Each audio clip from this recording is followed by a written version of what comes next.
Okay, folks, welcome to another edition of Unfiltered. This one, I'm telling you, is beyond all unfilters, man. My guest today, I call him a man to respect. When we talk about legal issues, this man, or gravitas. Those of you who don't know where gravitas, go and check it before we continue the show. Gravitas! Today, he's my guest because there's a lot of legal issues in the air, and when he expresses opinion the home. So put your hands together, show some love for my good friend, lawyer Ansa-Asare. Lawyer, welcome to the show. Thank you. It's good to have you here. Actually, I'm in your office, so it's good to have me in his office. You're welcome. I'm the only person in this world who can come to your office and welcome you to my show in your office. And welcome you back. Thank you. And today, one of the things I want to start on straight away, because it's almost as if we are in some legal season and everything that is trending has to do with the law. And of course, the most trending issue now is the Chief Justice and being, suspended or removed from office and everything. Today, the minority, they came back to Parliament, and one of the things they said was that this is like witch hunting. It's a big blow to the whole judiciary, to the legal framework. Let me deal with the issue of the CJ's removal. Whether or not we are going to participate in any process. For us, all the cards are on the table. First of all, we see the conduct of the Puaman Committee as a travesty of justice. I mean, what that committee has done, the purported recommendation, should prick their own conscience, all the committee members. A referral has been made to you as a committee, and at least 4 of the members of the committee are judges, a retired Supreme Court judge and 2 sitting Supreme Court judges. You have 3 petitions before you. You are done with the hearing of 1. You tell the person, the respondent, being Her Ladyship Justice Araba Esaba Torkornoo, and her lawyers, that come back on the 15th for us to begin the hearing of the second petitioner's petition. Then suddenly, the second petitioner's lawyers write for a long adjournment, and out of the blue, a report is purportedly done recommending her removal, and within 2 hours, the report is fully studied and recommendation as made is complied with or adhered to or decision taken. The Puaman Committee must be ashamed of itself. That committee has reduced our democracy to something that cannot have a phrase to describe. What's your view on this? Koko, thank you very much. I have had problems with the way our chief justices have been selected in this country. The selection process? The selection is very, very flawed.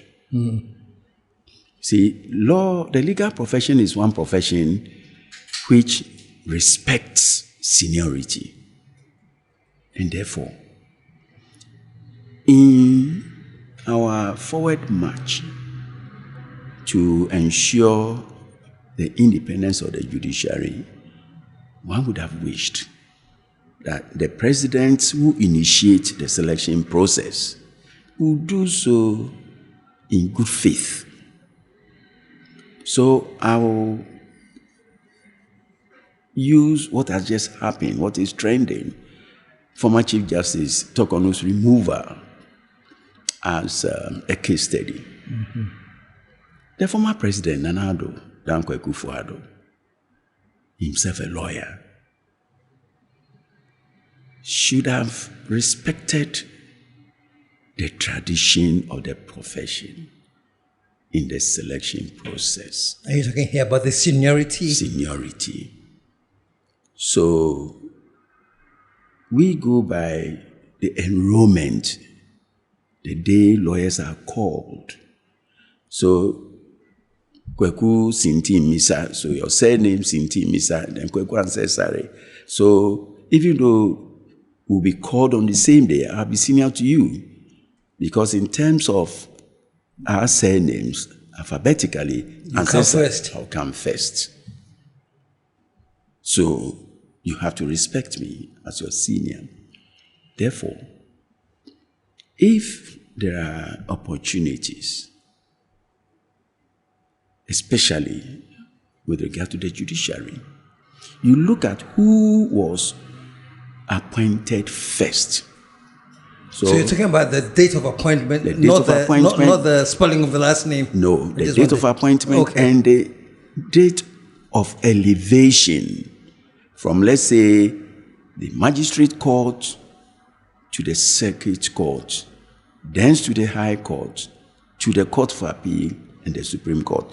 Therefore, if 5 justices of the court for appeal are elevated to the Supreme Court on the same day, you look at who was first appointed onto the magistracy as a magistrate, or the circuit court, or to the high court, or that's it, before you get to the Supreme Court.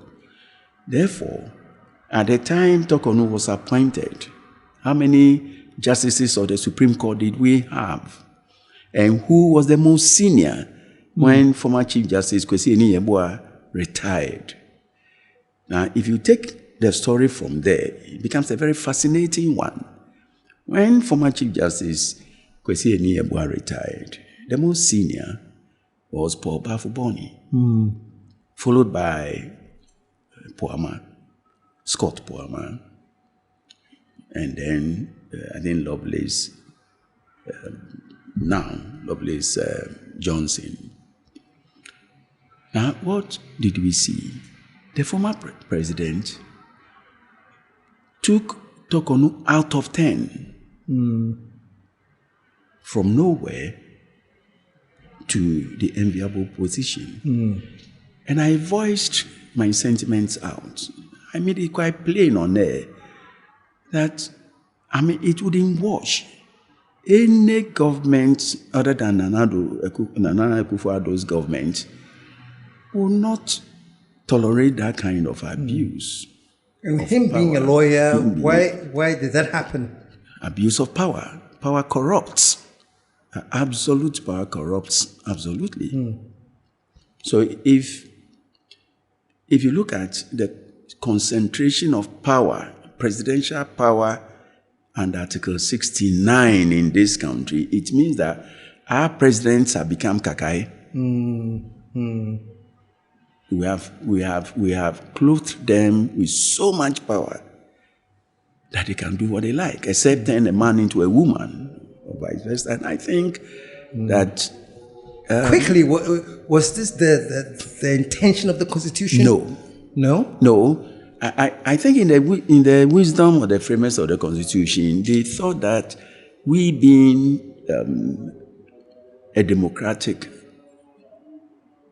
country, whoever will be appointed president or elected president will respect the provisions enshrined in the Constitution.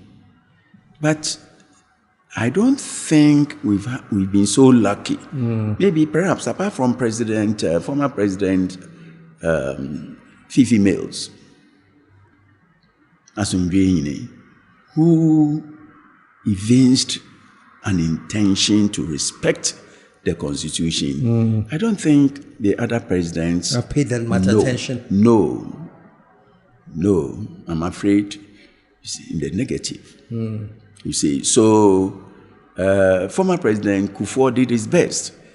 And you can see now that, I mean, he's very well respected today.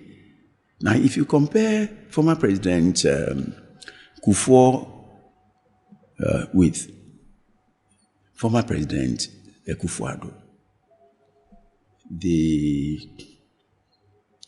difference is huge.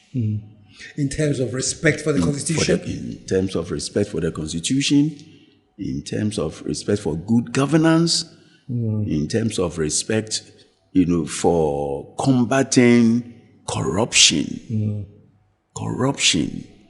galamsey. So you need to rely on the law to be able to achieve certain measures. You see, and if you have a president who doesn't respect the people's will as enshrined in the Constitution, we are, good for nothing. You see. So the Torkornoo saga arose from disrespect to the Constitution. And I think that because the former Lady Chief Justice had not been, cut out, so to speak, for the high office, it entered her head. When you say she had not been cut out for the high office, I mean, you have to walk the walk. Okay. So from the High Court to the Court of Appeal, you learn under the feet of your seniors the way things are done. Because in this country, if you are appointed a Chief Justice, there's no training ground for you. But between the Circuit Court and the High Court, the Circuit Court is a training ground for the High Court justices. From the High Court to the Court of Appeal. But once you are chosen as the Chief Justice, whether you have any administrative experience or not, you are the Chief Justice. And you have to hit the ground running from day one. She didn't have that kind of experience. She didn't go through the mill, you're suggesting? No, okay. Not at all. Absolutely. You see. So it became a deficit in a CV. And when some of us, tried to caution former President Akuffo Addo, he wouldn't listen. And again, the former president... What was that caution that this woman has jumped up too many steps to get to where she's going? What was the caution? Yes, but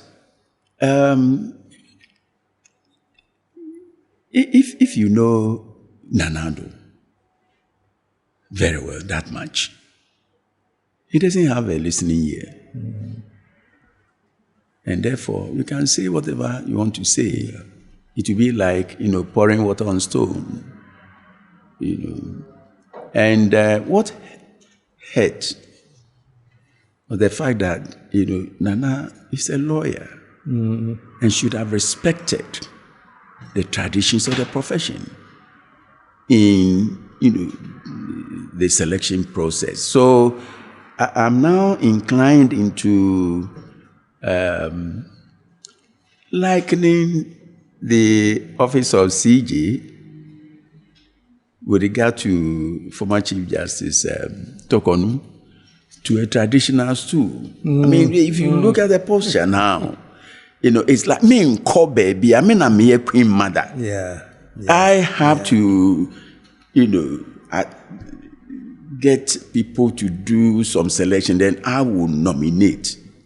It doesn't lie in her mouth to tell the president who the president must select as Ghana's Chief Justice. Now, if the office of Chief Justice were a traditional stool, one can understand her sentiments. But it is not a traditional stool. Why do you think she's treating it as if it's supposed to be a traditional stool? Is it the lack of the experience that she didn't go through the mill? If she had gone through the mill, would this have happened? Upbringing. upbringing. So if you lack certain principles, it becomes very difficult to dissociate yourself. Because, you were appointed by somebody. You've been removed. For me, the basic duty of a Chief Justice is respect for the Constitution. Because under Article 125, Clause 4 of the 1992 Constitution, the Chief Justice is the head of the judiciary. And as head of the judiciary, the Chief Justice must understand and appreciate the nuances of good governance. You've been appointed. You have been elevated. Another government comes and says, sorry, I cannot, go along with you. I can't work with you. And therefore, I'll resort to the constitutional process to remove you. Whether it is palatable or not, once you are removed, you're out. So you don't turn around to attempt to use the law. And what she's doing now constitutes what in our legal language we call abuse of process. You've been given an opportunity, you presented your case, you were heard, you were cross-examined, you were re-examined, and all that. Then you turn around to say that the whole process was flawed, and therefore you aren't going to go away. It's only infantile minds that will do that sort of thing. And I speak my mind. Without ill will or favor, without any fear. The only person I fear is the good Lord, the Almighty. Any other person, let us try as much as possible to make Ghana a better place. How do we make Ghana a better place? Respect for the Constitution. And one of my favorite quotations was the law is the law. No matter how many noises are made, the law is the law. Whatever you do, the law is the law. Is it perhaps because there are some characters politically who are backing? Do you think maybe she's gotten carried away because there's a faction of people in politics that are saying you were witch hunted and this is not right? Gertrude Araba-Esaba Torkornoo, the Chief Justice, has a case in court challenging the constitutionality of the actions that have been brought against her, raising issue of procedural irregularities. And these are matters that are before the court. At the High Court, at the Supreme Court. And if you see the rate at which the Supreme Court itself move with some speed to expeditiously hear the injunction application, yet fail to expeditiously determine the substance of the matter. It tells you so many things. And I'm speaking to the Supreme Court of our country. You have a plaintiff who comes with a constitutional matter and comes with an interrogatory application. You hear the interrogatory application, but the main application you are not in a rush to determine.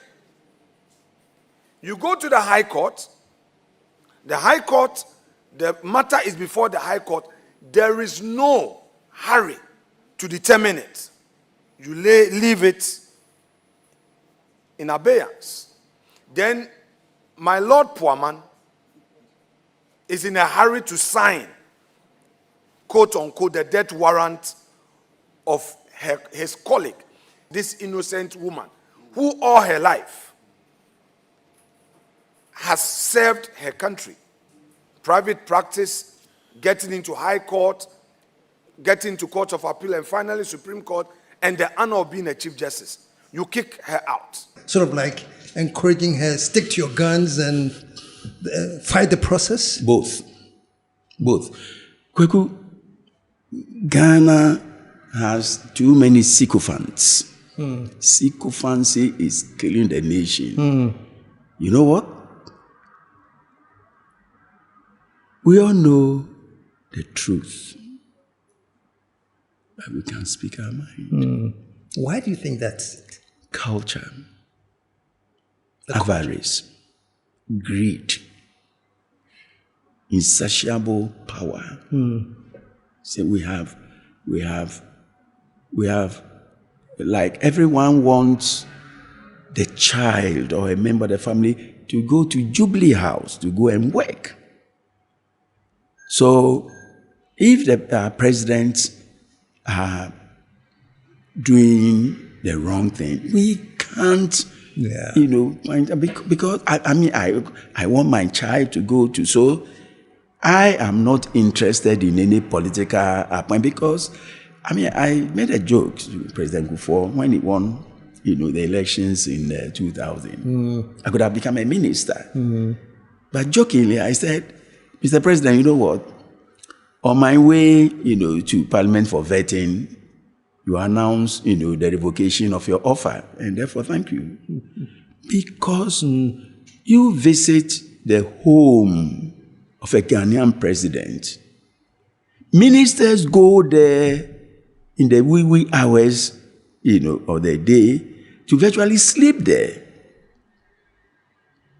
I've seen it with my two eyes. Why would a minister worth his or her salt go a begging, solicit whatever from the president?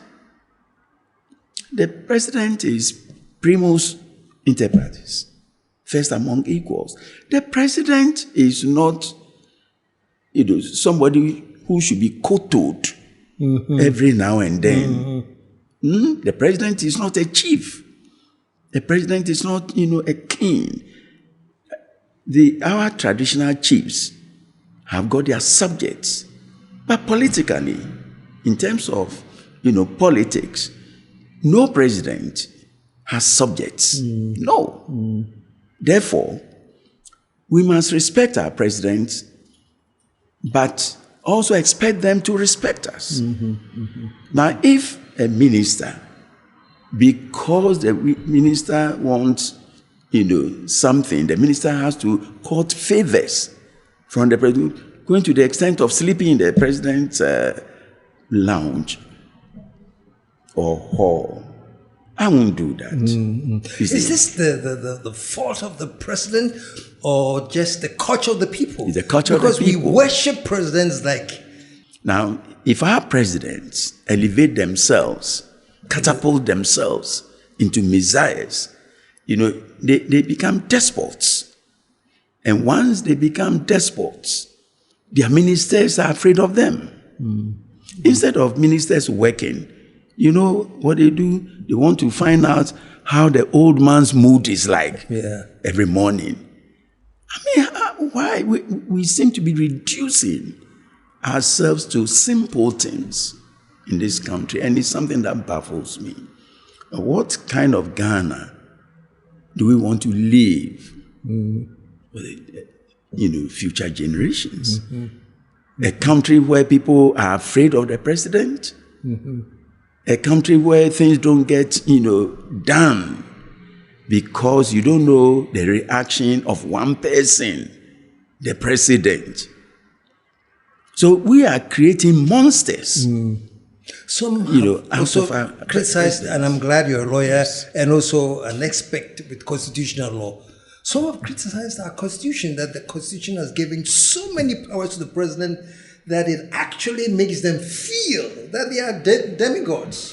Is that? Yeah, you see, Kweku, it isn't a case of the framers putting all power into one basket and giving to the president. Let's begin, from the biblical, all power is divine. So says the Bible. All power derives from God.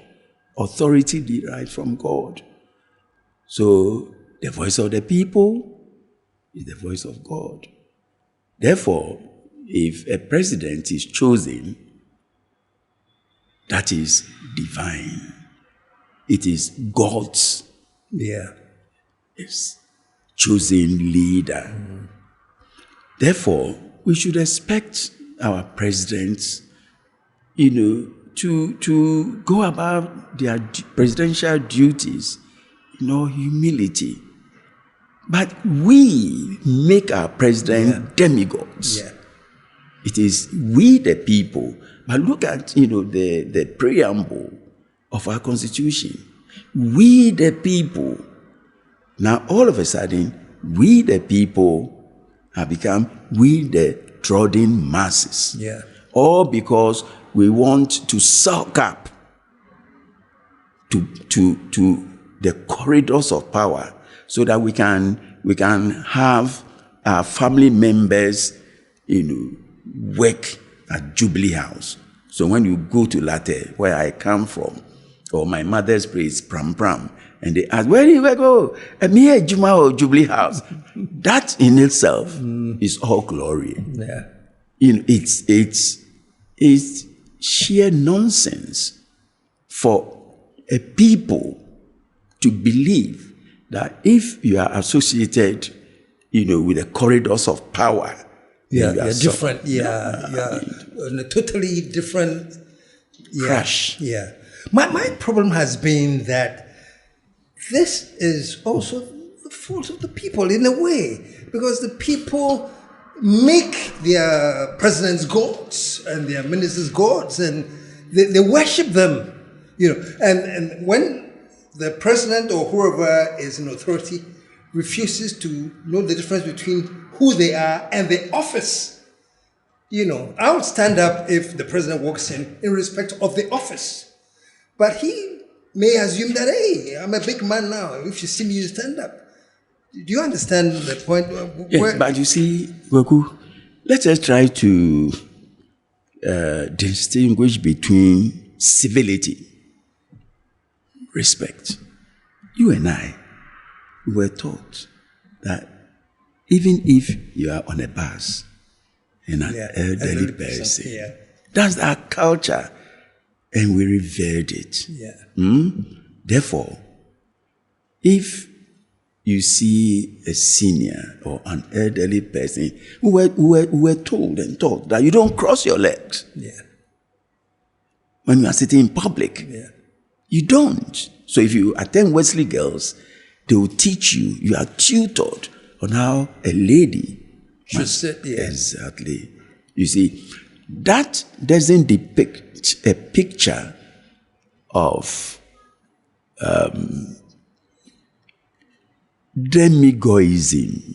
No. Our leaders feel that they are being. Let me draw an analogy with Galamsey here. When you and I were in our teens, we had clean water, isn't it? You could go to Brim, Densu, and do whatever, swim, wear bathing, in rivers. Except, of course, that you have bilharzia, and therefore your parents will, caution you. Look at the color of our rivers today, let alone the water we drink.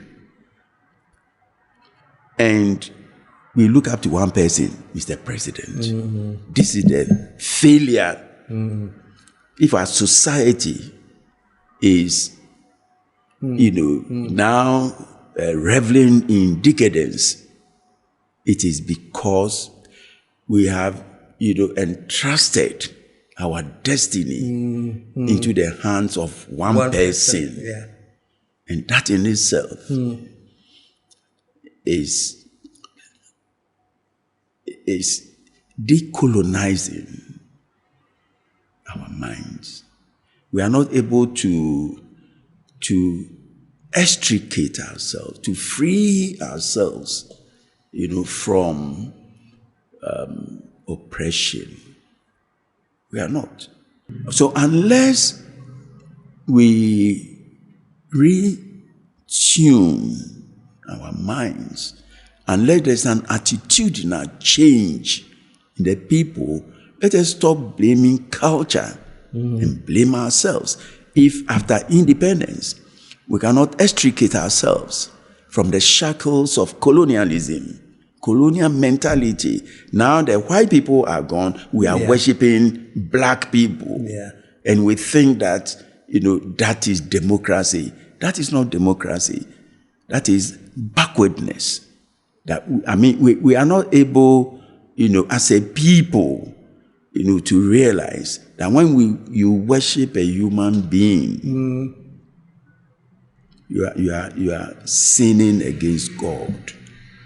Because Scripture tells us, when you read Corinthians, therefore, darkness and light, according to Scripture, do not go together. Separate them. So Christ can say, separate them so you'll be saved. So we are not able to separate power from abuse. So hence our plight. And I think that we should, the Torkornoo saga is sort of being used as an excuse for us to concentrate on matters, affairs of state, like Galamsey. For me today, there are two things. Corruption. Every Ghanaian is corrupt. From the president, to the conservancy laborer, we are all corrupt. I did a show the other day, and I made a claim, I don't know what you think of it, that the system itself is corrupt, so that if you are not corrupt, it's very difficult to fit in the system. Because of the laws we have, certain things are they are almost set up that in order to fit in, there must be some corrupt aspect of you being manifested to be able to fit in the system. Is that Kwaku, it is not the laws. It is not the laws. Law is a cement of society. Law is, simply to guide us. You see, law is not the Alpha and the Omega, to put it mildly. No. So law is just, from Moses, the Ten Commandments. So that's the bedrock of laws. Do this, don't do that. What happens? As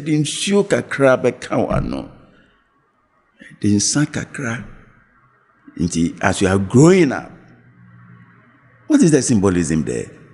Truth, honesty, integrity. So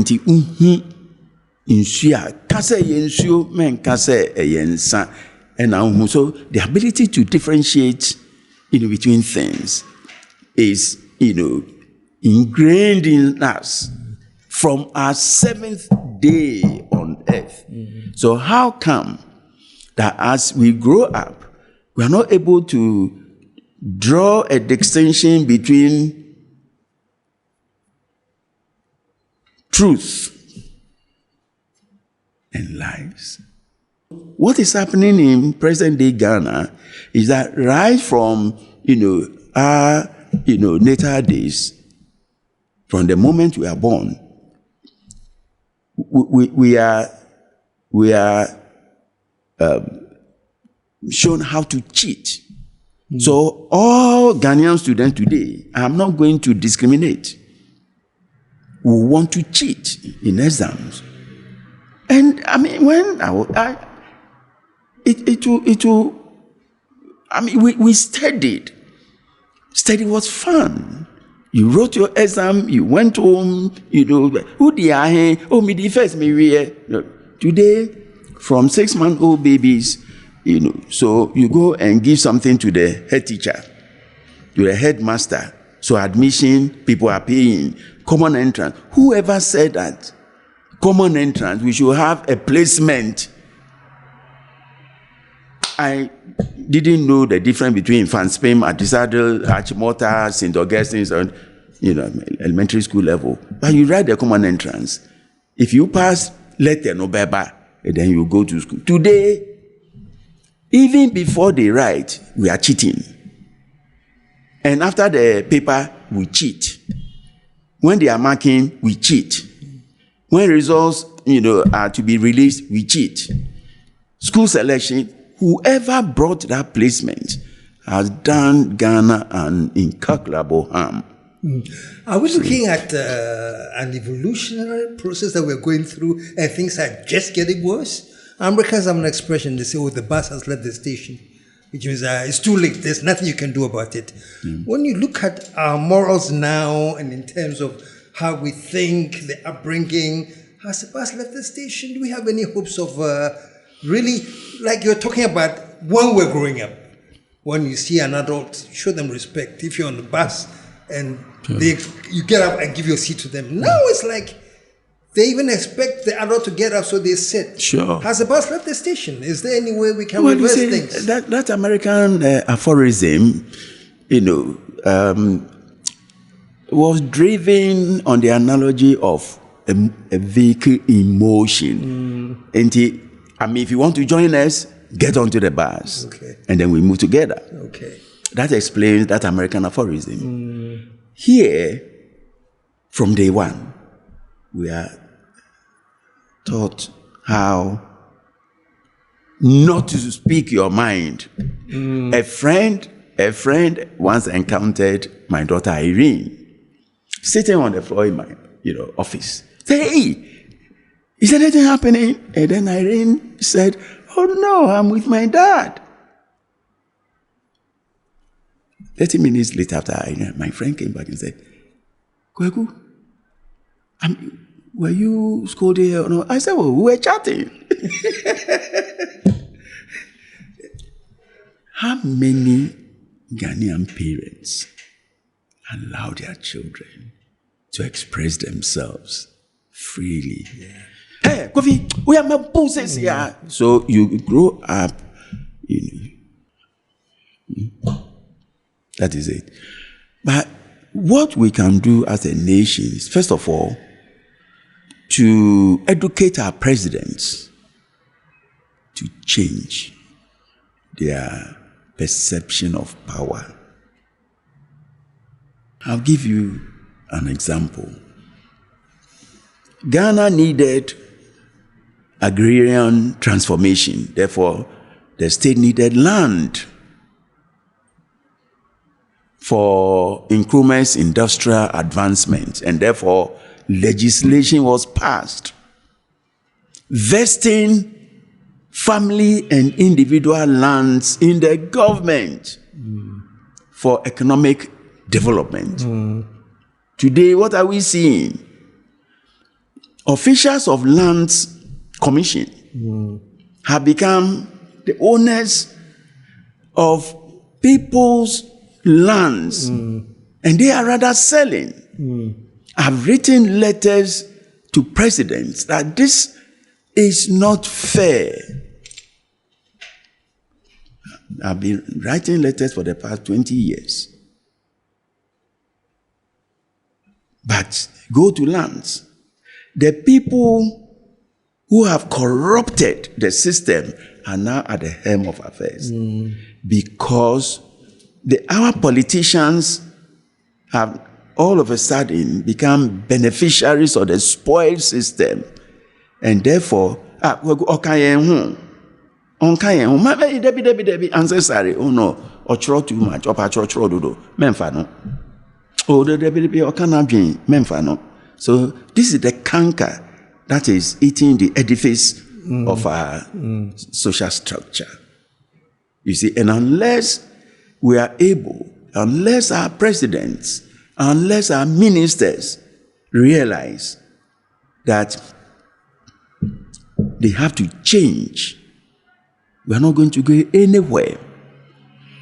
And one day, this country is going to be engulfed in a revolution, social revolution. So when you say there's going to be a revolution, is a revolution going to come from the same people who... It will come from the youth. It will come from the unemployed. Because you complete your education, no work. And then election time, every 4 years, we collect the youth, buy a petition for them, give them, T-shirts. Yes. And then one day, they'll turn, one person, a minister can take all the wealth of the ministry and go and start it abroad. And we call that enibwe. That is pure stealing, theft. So as ministers are stealing every now and then, when we are, they are now stealing water. So the galamsey is another form of theft. Unless we are able to bring these things out, one day, but I can speak my mind. At 74 now, there is nothing that God has blessed me. When you hit 70, until you do 70, you join the club. After 70, all you need to do is to make sure that you leave Ghana a better place for the future generation. Where what we are doing now, I'm afraid, we are sinking into the abyss. But all in the name of party politics. So everyone, all of a sudden, every Ghanaian now is an NDC. Let there be a change of government. Every Ghanaian will, be a member of the new government. It's not good. My father was a CPP. I knew Buzia, so I joined Progress Party. So from Progress Party to Popular Front Party, then to MPP. I'm not going to change, but I don't do my politicking partisanly. No, my civic obligation to Ghana, to Mother Ghana, is to make Ghana a better place. So if I see wrongdoing, I should be able, to deal with that canker. And I don't care, who's are to be God. No. I want to wrap up on two key things. Then we started with the Justice Torkornoo thing, and it has drafted us to so many areas. Yeah. But your concluding sentiment is that the process is being abused. She's abusing the process. Yeah. Yeah. Sure. Okay. And the next one that I want you to touch on, this whole idea of resetting Ghana, resetting our minds. What direction? Where do you think it starts from? The resetting, because when I look at the thing, it's like we are so far gone into deterioration that I don't even know what to start. When we say we are going to reset, where do we start? We don't have that kind of, incrementalism, teaching, the young ones loyalty and commitment to the nation. Loyalty and commitment.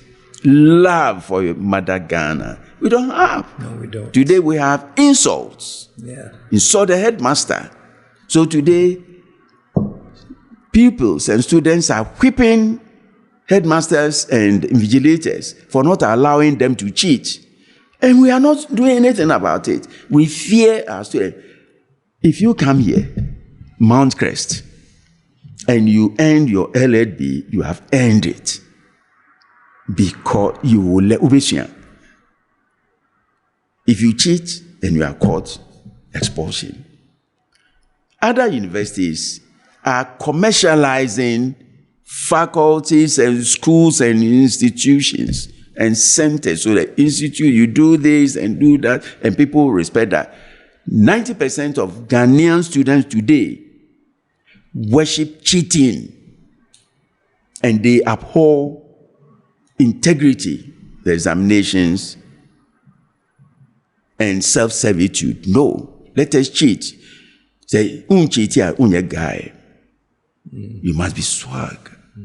You know, when you cheat, and you share will be uncountry.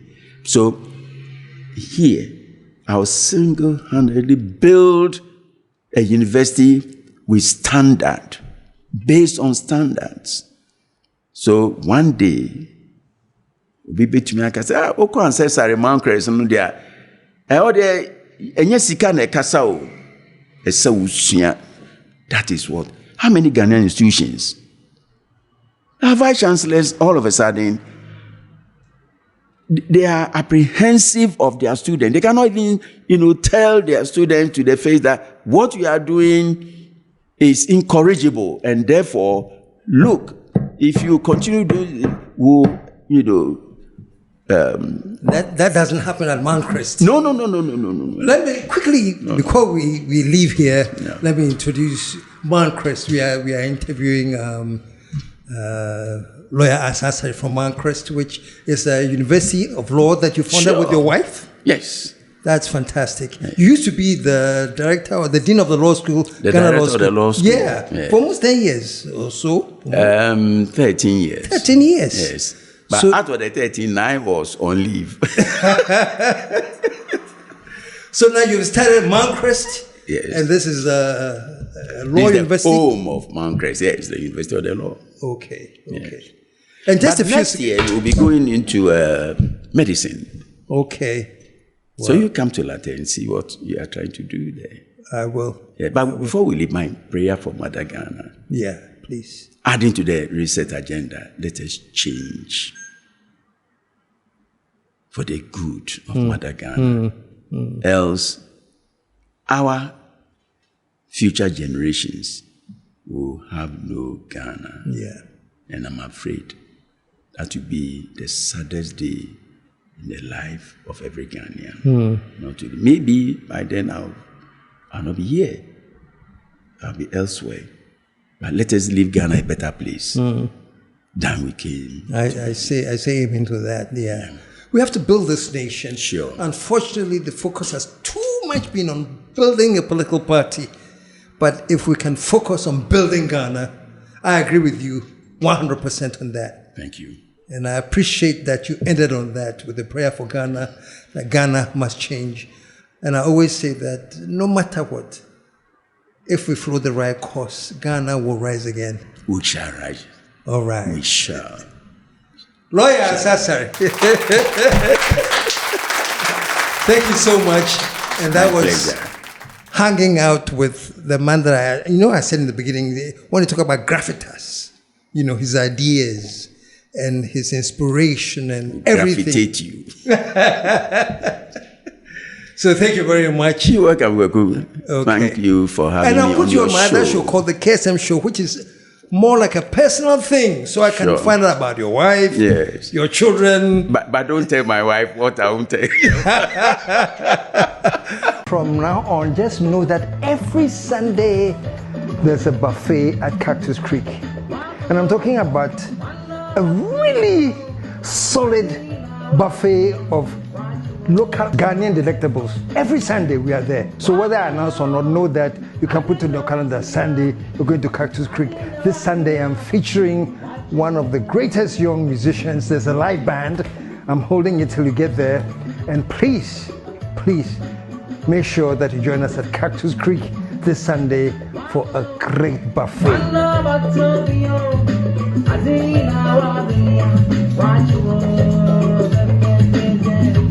We'll be with you next week on Unfiltered. Yeah, Stick sure. around. Okay. Thank you.